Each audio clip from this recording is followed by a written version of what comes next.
Já começou o julgamento do homicida confesso de Cláudio do Rio Mendes. Foi no passado dia 6 que o arguido e as testemunhas de ambos os lados começaram a contar a versão dos factos que terão estado na origem da morte do advogado. Falo-lhe de um crime que foi filmado com a câmara de um telemóvel.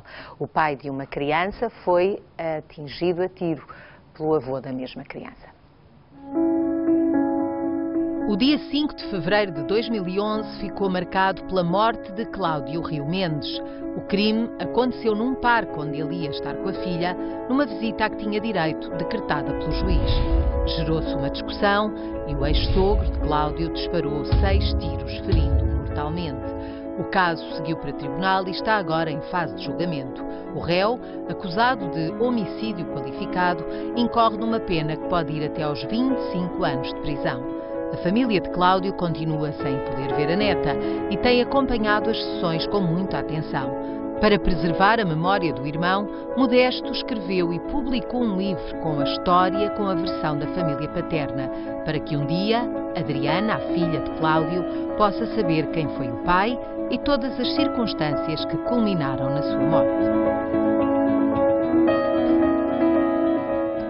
Falar comigo sobre este caso tenho o irmão do Cláudio, Modesto. Muito boa tarde. Parece-lhe que há uma maneira de a Adriana conhecer o pai, que é através de um testemunho que o Modesto decidiu pôr num livro? Eu tenho a certeza absoluta que a Adriana vai ter a possibilidade de conhecer o pai não só pelo livro, não só pelos testemunhos que estão aí, mas pelas centenas de pessoas que o Cláudio conhece e tem amizade em todos os diversos campos, desde o profissional, desde o pessoal. Agora, efetivamente, também foi uma necessidade minha pessoal de compreender todo o enredo que levou ao assassinato do meu irmão e, portanto, quis pô-lo em livro e quis pô-lo de uma forma, de uma linguagem muito simples, muito acessível, para que qualquer pessoa possa compreender e tê-lo disponível. E, portanto, acabou por ficar impresso. Está à venda nacional em qualquer livraria, mas a minha esperança é que um dia a Adriana, quando desejar, quando se sentir preparada, e porque efetivamente ela não lhe é permitido sair daquela casa, ela está fechada por dentro, um dia, quando desejar, poderá encontrá-lo. Qual foi a última vez que esteve com a sua sobrinha? Já tem seguramente 3 ou 4 anos, se bem me recordo, foi no primeiro aniversário dela. Já tentou vê-la? Tentei vê-la pela última vez, já depois do assassinato do meu irmão, a propósito do Dia do Pai, e refletidamente, eu estava com os meus pais no local onde ele foi assassinado, que é a centenas de metros da casa onde a Adriana se encontra, e refletidamente fui bater à porta. E digo irrefletivamente porque na própria acusação que ele neste momento está a responder, o Ministério Público chegou à conclusão que toda a minha família corre risco de vida se tentarmos aproximar da Adriana.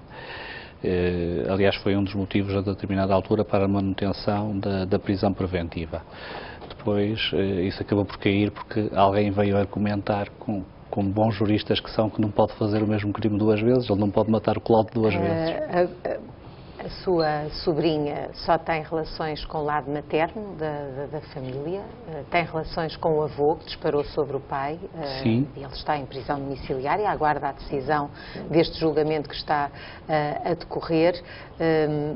Parece-lhe que ela é uma menina infeliz por causa disto e de não ter contacto com a família paterna? Eu estou muito preocupado com a educação e com o desenvolvimento moral e emocional da Adriana. Já disse por diversas vezes que a mãe infelizmente não é capaz. Para ter um exemplo, a mãe levou a criança a ver o assassino do seu próprio pai à cadeia, pelo menos foi essa a notícia que veio no jornal. Diz que a Adriana é uma criança feliz, que tem aulas de violino. No entanto, ela própria disse repetidamente ao longo destes 2 dias que esteve a depor que a Adriana é incapaz de relacionar-se com pessoas do sexo masculino, que a única pessoa do sexo masculino com que se relaciona é o avô que lhe matou o pai. Portanto, Eu acho que quase não é preciso dizer mais nada. Felizmente, neste momento, no que toca ao processo que está a decorrer no Tribunal de Família e Menores, vai haver uma mudança de juíza e espero que sejam capazes de pegar no processo de uma outra maneira. Modesto, tem estado a decorrer um julgamento, a Justiça terá uma decisão, há uma pena que pode levar a 25 anos de cadeia, é a pena máxima. É um homicídio que foi filmado, quer dizer, sobre aquele momento, o momento dos disparos, ninguém tem dúvidas, haverá dúvidas sobre as razões que levaram até ali e versões diferentes. De resto, aquele momento é bastante evidente. Tem estado a acompanhar este julgamento? Eu tenho estado a acompanhar esse julgamento em alguns momentos críticos, portanto, até eu testemunhar não me era permitido estar dentro da sala de audiência porque esses são os procedimentos legais, embora tenha estado no tribunal a acompanhar os meus pais. Foi um esforço para mim muito grande estar a acompanhar o depoimento da progenitora. Porquê? Conceição, porque eu sou uma pessoa que gosto da verdade e da sinceridade. Acha que não foi isso que aconteceu dentro da sala de tribunal? De todo. Por uma juíza a depor? De todo. A mãe da sua sobrinha a frase que ela mais dizia e mais repetiu foi: não me recordo, não me lembro. Ela notava-se perfeitamente que tinha um discurso muito estudado que queria dizer na sequência disso. Acho que qualquer pessoa sabe, se fizermos algumas perguntas e tentamos modificar essas coisas, as pessoas perdem-se. Notou-se isso. Portanto, depois por coisas que sei, que presenciei, que vivi, e sei que não se passaram assim. Ficou com vontade de lhe fazer perguntas ou de dar o Modesto as próprias respostas, à medida que ia ouvindo esse depoimento? Eu tenho que respeitar o Tribunal e, portanto, há lá pessoas que tenho que considerar que são competentes e que vão ponderar todas as situações. Portanto, de forma alguma quero colocar-me nessa situação. Agora, sobre determinados factos concretos, por exemplo, um que relato aqui no livro em que ele, com um ataque de ciúmes, agride uma colega do Cláudio, colega de escritório do Cláudio, ela em tribunal disse que lhe tocou. Estavam lá 30 pessoas, portanto, se ela um dia quiser me pôr uma ação, mais uma ação de difamação, eu estou à vontade. Já depois no tribunal deste? Já depois. Se pudesse, deporia outra vez? Iria acrescentar mais alguma coisa àquilo que disse? Fizeram-me perguntas muito específicas sobre determinadas coisas. Posso dizer, por exemplo, que ainda ontem, perante uns factos concretos que ela estava em bom português a aldrabar, estava a manipular o tribunal, eu ofereci-me para, no final, evidenciar ao tribunal, através do meu telemóvel, alguns SMS que troquei com a Ana Joaquina, justamente por altura da data do Dia do Pai. O Sr. Dr. Juiz pacientemente e respeitosamente respondeu-me que eu tinha que fazer isso pelos canais e pelos procedimentos próprios, que é através dos advogados assistentes, e portanto eu irei fazer isso. Mas há muitas outras situações que... Nós temos estado a perceber que há um julgamento aqui de um avô que está a ser julgado porque matou o pai da neta e que está sob proteção policial. Este homem corre riscos, Modesto? Não. Eu que tenha conhecimento não corre riscos.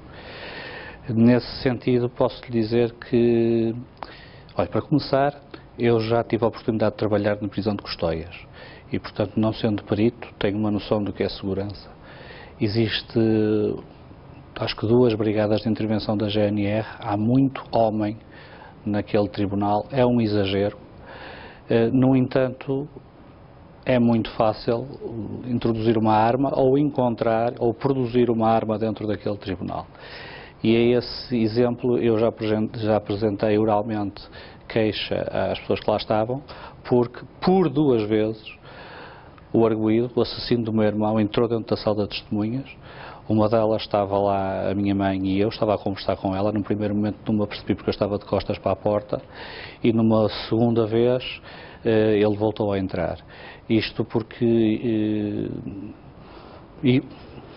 Na sala de testemunhas. Portanto, para si isso é uma coisa que não deveria acontecer, haver esse contacto, essa proximidade.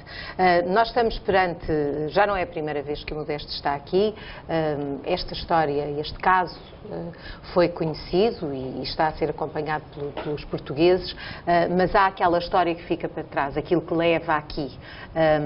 O Modesto e a sua família consideram que o Cláudio foi retirado dos seus direitos, já tiveram a oportunidade de o manifestar, de ver a filha, que chegava a casa para ver a filha e que agora não podia ser, fazia uma centena de quilómetros para ir e tinha que estar à espera porque agora era a hora do banho, ou porque era a sesta e porque agora não que a menina vai comer e, portanto, ou não via a filha sem razões. Mas a família foi-se apercebendo disto. O que eu lhe pergunto, Modesto, e do desconforto e da irritação do seu irmão e da frustração que isto lhe provocava. Por outro lado, temos a mãe da criança a dizer que tinha medo dele, que era preciso proteção, que a família a ajudou a proteger-se de um homem agressivo e impetuoso. O que eu lhe pergunto é, olhando para trás, lamenta que não tenha feito nada diferente daquilo que fez para impedir que isto acontecesse? Conceição, há sempre essa pergunta do se isto ou se aquilo. Muito honestamente eu estou em paz porque nós contribuímos em tudo para que o Cláudio tivesse todo o apoio neste caso. E ele precisava de ter apoio? O apoio principal que o Cláudio necessita é o apoio igual a qualquer outro pai, numa situação de separação ou divórcio em que há crianças e em que essa relação terminou e ainda não está resolvendo suficientemente tratada e que, portanto, as crianças são utilizadas como arma de arremesso para magoar. Ele queria muito ser pai? Ele queria muito ser pai. O Cláudio era um bom pai, era um bom tio, confiava-lhe a guarda dos meus filhos frequentemente, levava-os à piscina, andava com eles de bicicleta. Houve uma coisa que a determinada altura o Cláudio ficou algo entristecido comigo, foi na sequência de eu me perceber que alguma coisa de mal estava na casa da Mama Rosa e depois de conversar com a minha mulher na altura decidimos que os nossos filhos não iriam mais à Mama Rosa.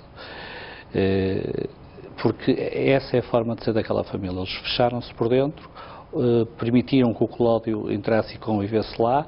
Agora, efetivamente, a determinada altura, o Cláudio foi rejeitado no sentido de não lhe ser mais permitido estar no quarto com a Ana e com a Adriana. O Cláudio queria constituir uma família nuclear ele próprio. Aliás, a Ana, a determinada altura, exigiu que se fossem para Aveiro, que era o plano deles, por forma a ele possibilitar vir ao Porto trabalhar de comboio. Ele era advogado síndico na Câmara Municipal de Porto, que os pais dela teriam que acompanhar.